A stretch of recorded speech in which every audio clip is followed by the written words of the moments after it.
In the first tour, Simion was more or less alone, running with populistic and anti-system and conservative electorate. So in the second tour, all the pro-European, they supported Nicusor. Nicusor Dan has won this race at the time where he has his best position. He has the most power to change something because the parties know that they can't play the same game they've played until now. It's a point where you can shift things and you can kind of reset the system, I guess. Ventura has said many times that this is the end of the two-sided politics in Portugal. And I think it really is, because they are no longer just a protest movement. And so that is going to change how politics is done in Portugal.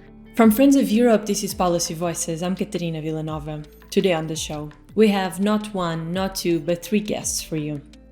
That's what happens after a Super Sunday in Europe with three consequential elections where history keeps repeating itself.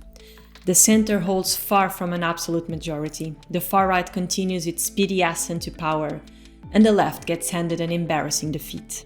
In Romania, Nicusor Dan managed to turn around the results from the first round and beat the far-right candidate George Simion in the presidential elections. To bring you up to speed, I'm speaking with Dacian Ciolos, former Prime Minister of Romania and European Commissioner, who currently serves as special advisor to Romania's interim president. I asked him what we can expect from President Dan and how he reacted to winning the elections. Later, you will hear from Andrei Popoviciu, a Romanian journalist who's been covering the elections for Politico and The Guardian.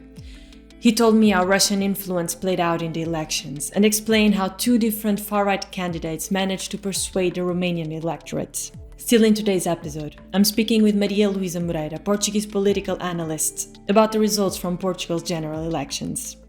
But first, here's my conversation with Dacian Ciolos. These elections were marked by Russia's influence, which led, in the first round of the elections, the Constitutional Court to annul the first round almost 6 months ago. In both first rounds of Romania's presidential elections, a far-right candidate came in first place, but ultimately the people of Romania gave a decisive victory to a pro-EU centrist candidate. What happened in just a matter of 2 weeks that Nicusor Dan managed to win now by a margin of 8% exactly, so quite of a decisive vote? Could it be that Simion was so sure of his victory that he was more focused on campaigning abroad? He was even in Brussels instead of focusing on actually campaigning in Romania. What happened there in just 2 weeks? So it was an unexpected victory for maybe looking from outside. I don't know, for me personally, it was not very unexpected, because it was clear for me that in a second tour, all the pro-European support will be focused on his candidacy. In the first tour, all this constructive, progressive, pro-European energy was shared among several candidates, among 3 or even 4 candidates. And Simion was more or less alone, running with populistic and anti-system and conservative electorate. He shared this a little bit with Victor Ponta, who tried also to capture a part of this electorate, but more or less he was more visible to be the candidate who inherited the profile of Călin Georgescu gained the first tour in the previous presidential elections. So in the second tour, all the influencers and even politicians, pro-European politicians wanting to follow the way of constructive Romania, they supported Nicusor. So all the energy were focused between 2 potential directions. One connected to Russia, anti-European, anti-NATO, with a big risk, also economic risk, because Romanian economy is connected to European Union and to the Western economy. So with all this risk, and the other candidate, Nicusor Dan, who was the symbol of a European path, connected to NATO, to the West, supporting Ukraine and anti-Russia and anti-populism. So the mobilization, especially this last week, was very, very strong also because we felt for the first time, I think in the last 4 or 5 years, the value of leu compared to euro was decreased, and even the business environment felt the risk, the very big economic risk and budgetary risk and the risk for their business. So a lot of people started to understand that electing Simion will strongly impact also our economy, our budget, and our relationship with those who now support Romanian economy. Let's look ahead at what's coming. The hard work of winning the elections is now done, but now the real work begins, some might argue. And Romania's president has a semi-executive role. The president has considerable powers over foreign policy, national security, defense spending, and judicial appointments. And very importantly, the president represents the country on the international stage. And of course, this includes the European Union. Nicusor Dan is pro-EU, but he ran as an independent. With whom do you see him naturally aligning in the European Council? In the European Council, it's very clear that I think he will work together with the pro-Europeans, but those who think that European Union should be reformed.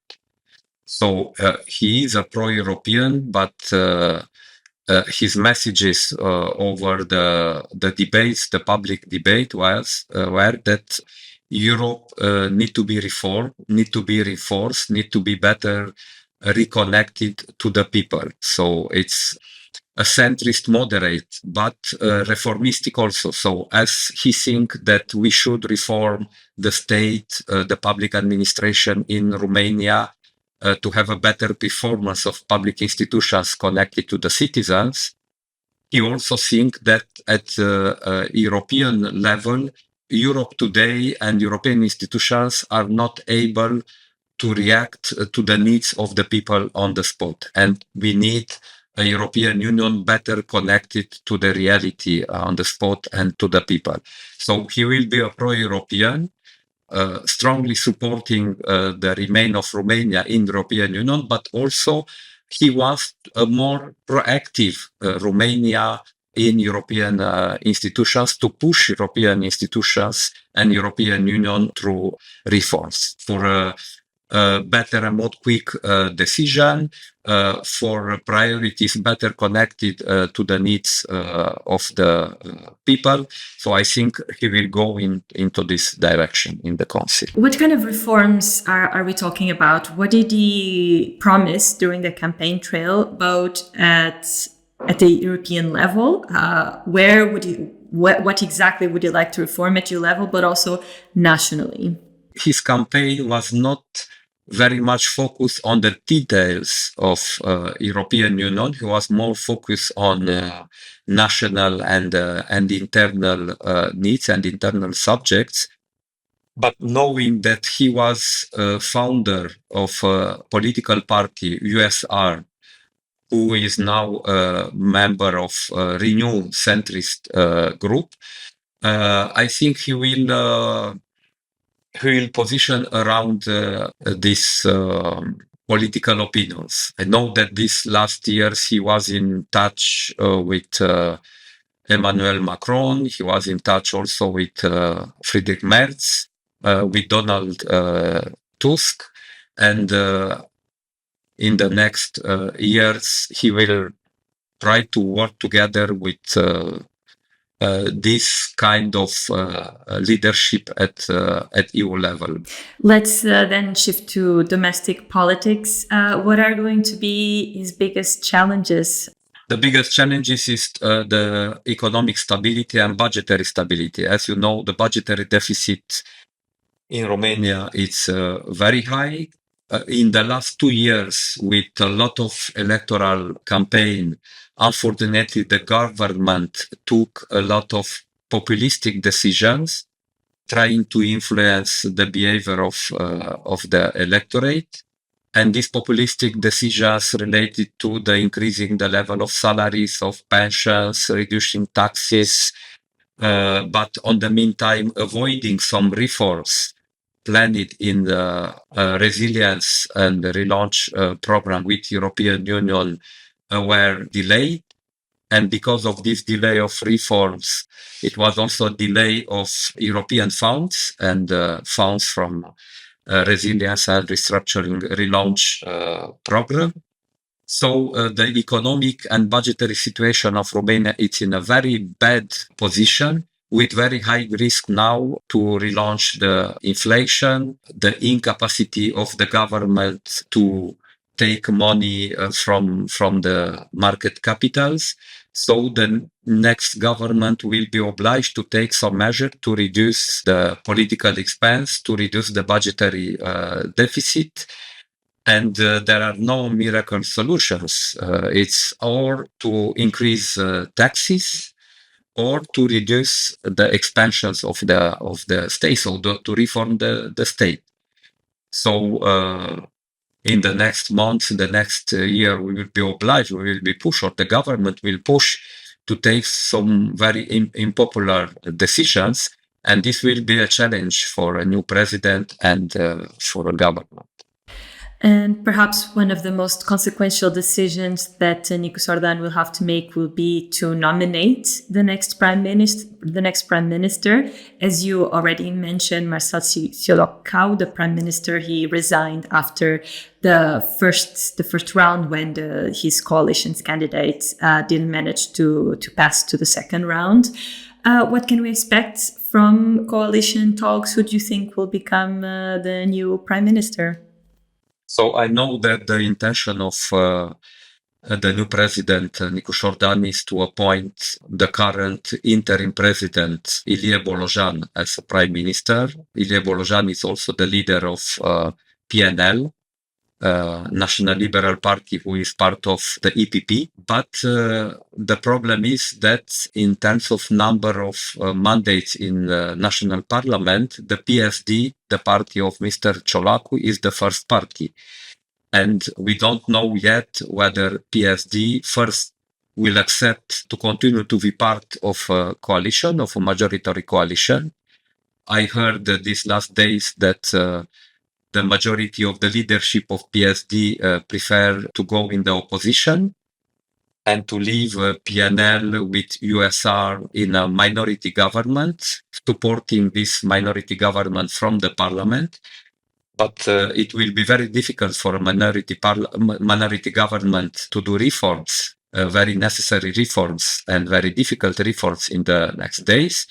And if the PSD, part of SND political family, will accept to remain to the government, they probably will want to have the prime minister. And I know that the current president don't want to have again a PSD prime minister, taking into account the bad situation that the country is now, also because of a government led by PSD prime minister. Finally, before I let you go, have you had a chance to speak with Nicusor Dan already since he became Romania's new president? Yeah, personally, I was in touch with him these last weeks because I helped him in electoral campaign. We know each other for several years, and I supported him also for when he ran for elections for Bucharest, to be mayor of Bucharest. So yes, I was in touch the last time yesterday night, just after recognition by Simion of the victory of Nicusor Dan, and when it was very clear that he will be president. He was very, very happy. He was very tired also because this last, not only weeks, but this last month were very intensive for him, and especially these last days. Very tired, but very happy also. And he was recharged, reloaded, let's say, being in contact with the people on the street who manifested their happiness. Coming up is my conversation with journalist Andrei Popoviciu. These elections have been marked for quite a few months already by Russia's influence, which led to the bombastic decision of even cancelling and annulling the first round of the presidential election some 6 months ago. In both cases, so in both first rounds back last year and also a few weeks ago, a far-right candidate came in first place. But ultimately, the people of Romania gave a decisive victory to a pro-EU centrist candidate. Andrei, I want to understand how exactly did foreign influence, which we all know to mean Russia's influence, how did it actually play out in these elections? So I think there's still a lot of things that are not clear about what happened and to what extent and how a Russian influence campaign, or the Russian hybrid war that we know is happening in Europe, has impacted the Romanian elections. The winner of the elections, Nicusor Dan, has promised to answer these questions and make it more clear, because it's clear that the former government and the former president have not been able to offer a valid explanation of what happened. But what we know is that there has been a presence of websites with a following of hundreds to a few thousand people, but a lot of them in Romania, but across Europe, that have been funded by Russia and that have been publishing things in the realm of nature, sports, mysticism, all those things, which become active politically and push disinformation and misinformation around elections. So this has been happening for decades. There's like a clear link, and there's been research done on this that shows Russian funding of this type of hybrid war. There was a lot of talk about funding of TikTok influencers to promote a certain candidate in the first election, which has been one of the big reasons why Călin Georgescu, the initial candidate, won the election.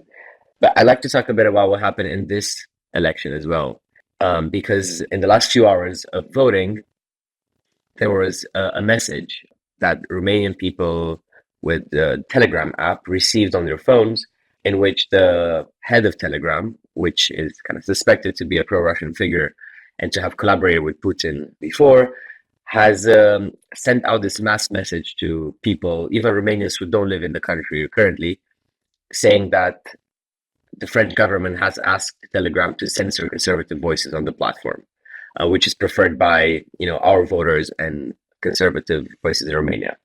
And he said that he's declined this offer from the French government. This happened like a few days after Nicusor Dan spoke to Macron about the election, and he didn't really endorse him, but supported him. There was a clear sign of a privacy breach. Telegram having that information that who owns a Romanian account and who should be targeted was a privacy breach. Allegations around the owner of Telegram being pro-Russian and having previously disclosed information that should be encrypted to the Kremlin have been floating around for years. So there is a certain thought that that could be the case. And apart from this very clear-cut example that you just mentioned that happened during election day with Telegram, did you experience during the election period any form of influencing? So let's say, I don't know if you're a TikTok user, but for example, if you're scrolling on TikTok during the election campaign, would you be targeted by these influencers? Would you see these kind of videos? Have your friends, your family commented? What can you tell me about that? So I'm on social media, on TikTok. I have TikTok for research purposes, but I don't use it day to day.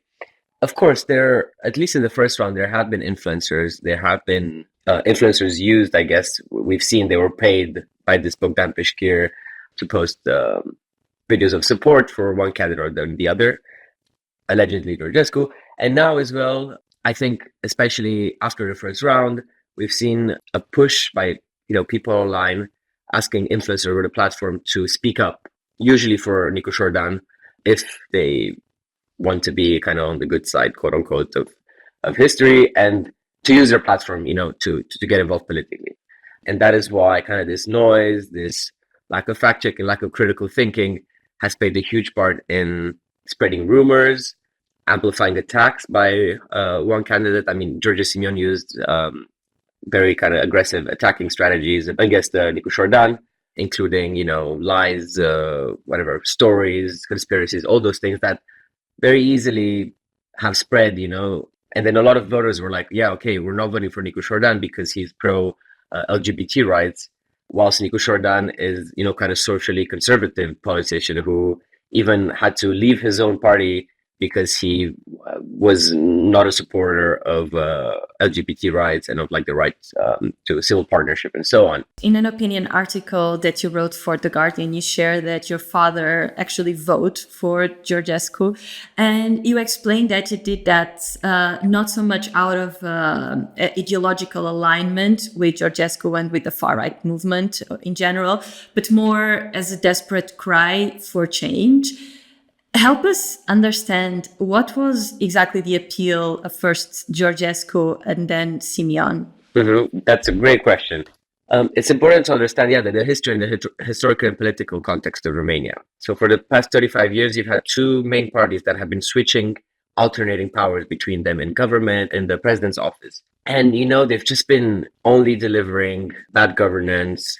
I wrote how they would like cloak themselves in EU flags to show how like pro-European they are and how much they're doing for the country, whilst they were presiding over embezzled funds, corruption scandals, incompetence often, usually, people sleeping in parliament, presidents just checking out, that type of stuff. So the view of the political class of these kind of often incompetent people who are for each other but against the people is very prominent in eyes of people. And when you have the two main parties fighting against each other in elections, and then after the results, they do alliances between the center-right and the center-left-wing parties, and then they have terrible governance for years on end, it's obvious for people that, they feel that they don't trust their vote. No matter who they vote for, they will, no matter what, make alliances with each other and run the country badly.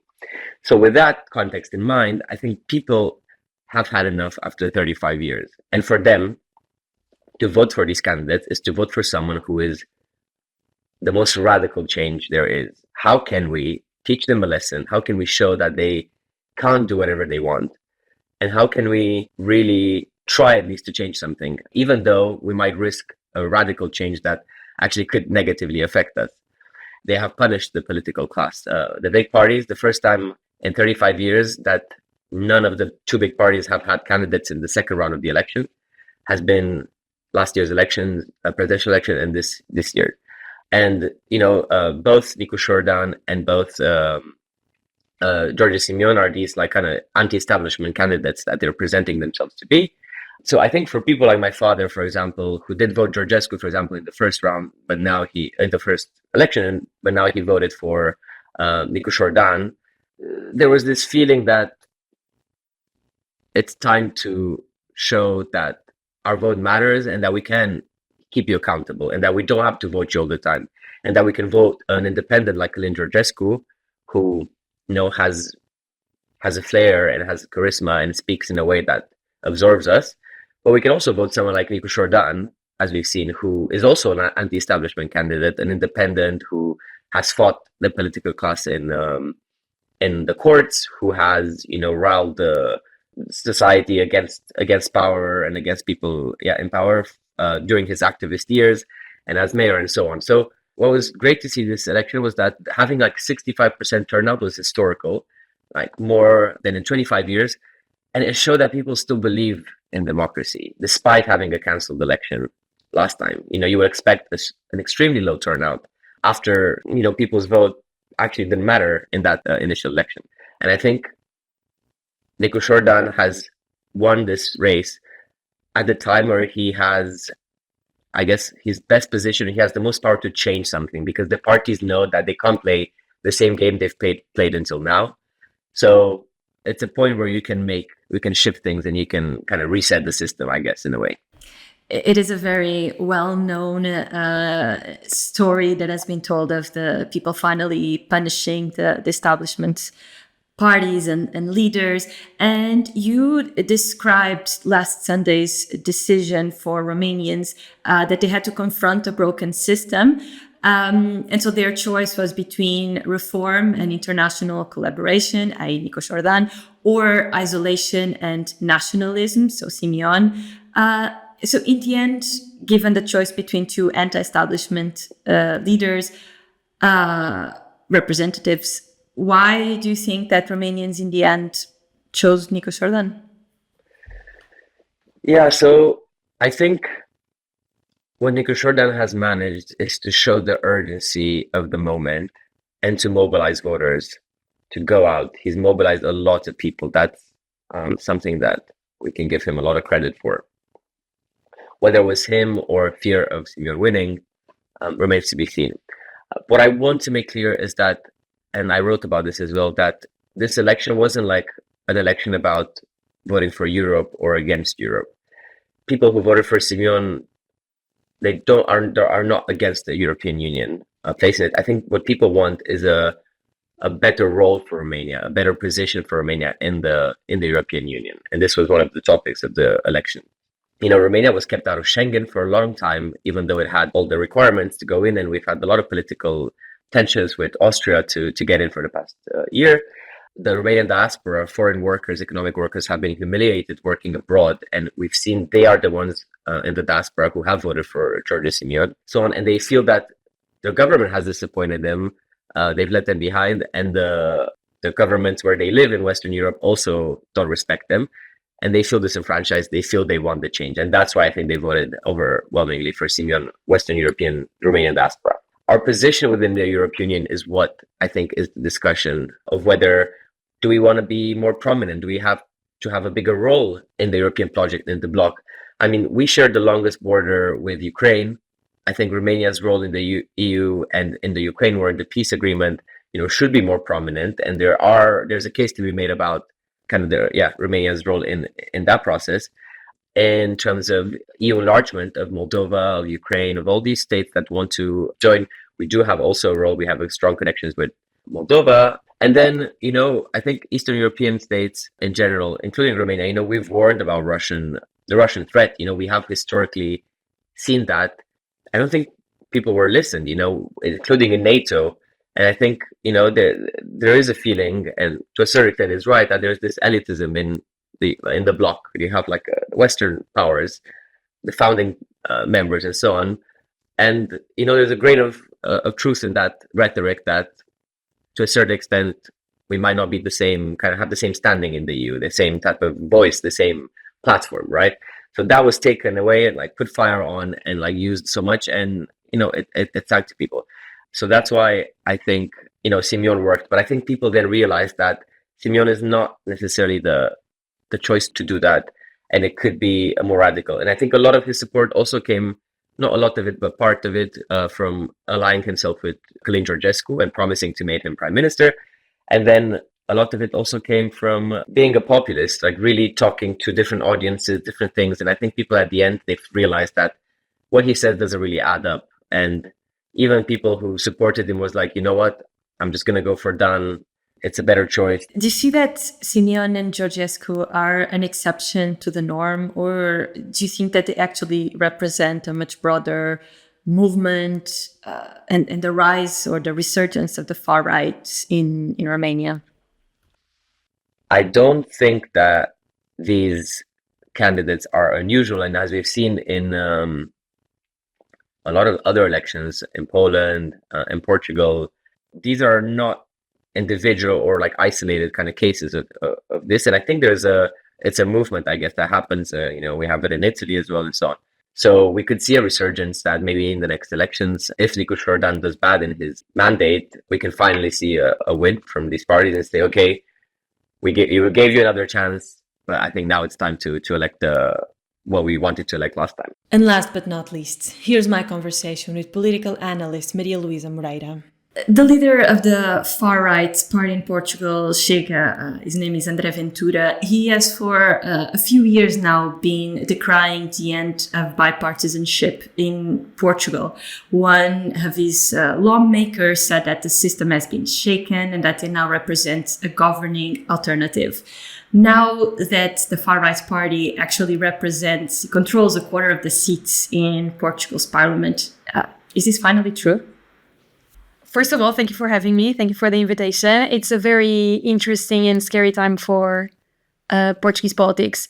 As you mentioned, Ventura has said many times that this is the end of the two-sided politics in Portugal. And I think it really is, because they have gone from, they are no longer just a protest movement. And if a few years ago we could have said that people were voting Chega in a anti-mainstream party way, I think now they have really become a very well-established political platform and project, and they have a very large base, so people vote for them, and so that is going to change politics, how politics is done in Portugal, what the public opinion is like, and so new times, scary times.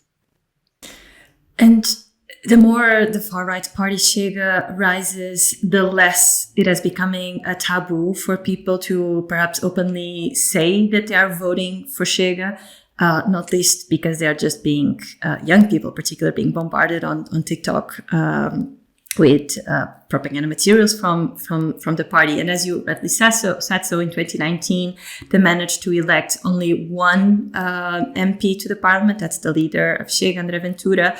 Are you also seeing amongst your group of friends, within your circle, people being open about their intention to vote for the far right?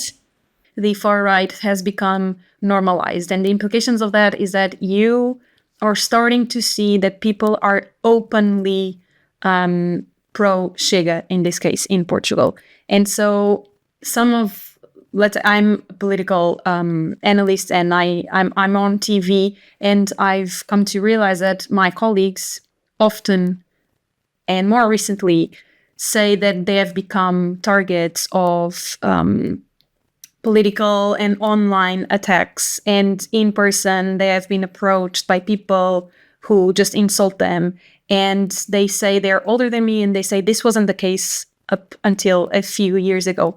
And so the issue is that, yes, it is becoming the norm. You may have had all these hard right beliefs in the past, but you weren't, let's say, allowed. It wasn't acceptable for you to be openly anti-migration or a racist. And now that is the norm. It's people feel like their beliefs are normalized, and that's just one of the, I guess, symptoms of you having the far right ideas and messages just being validated by now a very strong political force.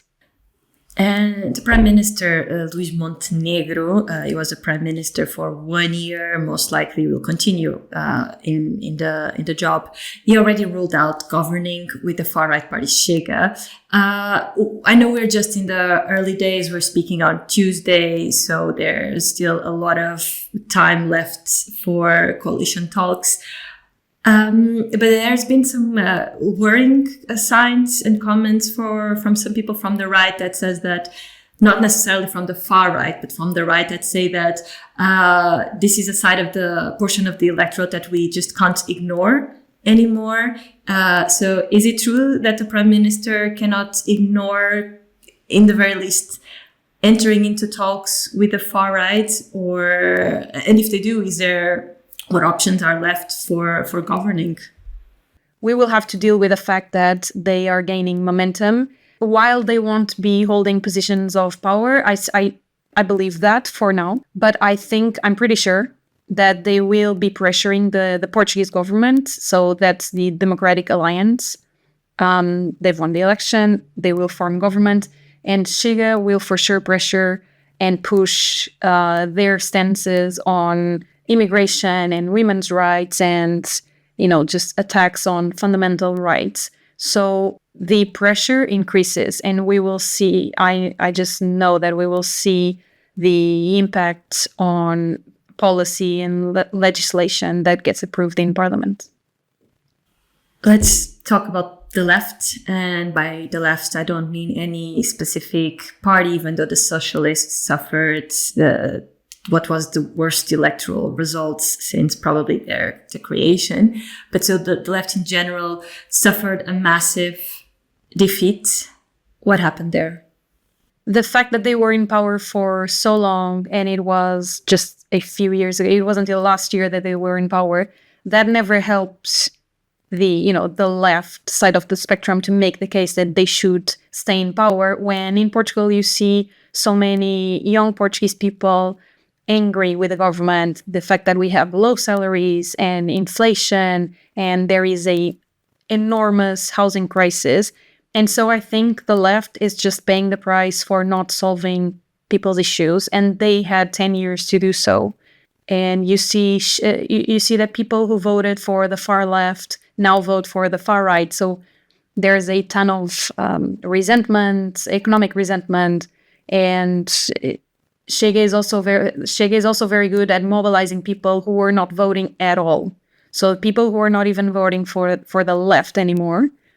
The election turnout was higher this year than the previous election, and so that's also a side effect of the far right being so good at mobilizing people. Something that I must say truly shocked me when I looked at the map of Portugal being colored by the colors of the respective parties that won. And speaking of younger people, there's a lot of this narrative about younger people, especially younger men, Gen Z, being drawn to the far right. But if you look at the map of Portugal, you see that in Algarve and Alentejo, so these are the two regions south of Portugal, and specifically Alentejo, which was the bastion of the communism fight during the dictatorship, it's shocking that it was the region where you would still see people actually voting for the Communist Party in just a few electoral cycles ago, and now they are voting for the far right. How do you explain this?